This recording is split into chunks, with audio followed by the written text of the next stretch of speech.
صوم روزہ۔ صوم کا مطلب شریعت مقدس اسلام میں روزے کا مطلب یہ ہے کہ مکلف کھانا پینے سے اور ان ساری چیزوں سے کہ جن کا بیان آنے والا ہے پورا دن طلوع فجر سے غروب آفتاب تک اللہ کا حکم بجا لانے کی خاطر باز رہے۔ روزے کے وقت کا شرعی معیار صبح صادق ہے اور اس کا پتہ لگانا مکلف کی تشخیص پر موقوف ہے۔ چاندنی راتوں اور دوسری راتوں میں طلوع فجر اور روزے کے لیے امساک کے واجب ہونے کے وقت میں کوئی فرق نہیں ہے۔ مومنین ذوق الاحترام پر لازم ہے کہ وہ روزے کے امساک میں احتیاط کی رعایت کی خاطر امساک اس وقت سے شروع کریں جب ریڈیو وغیرہ سے اذان شروع ہو۔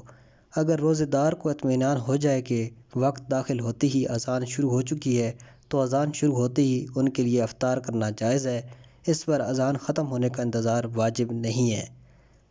والسلام علیکم ورحمۃ اللہ۔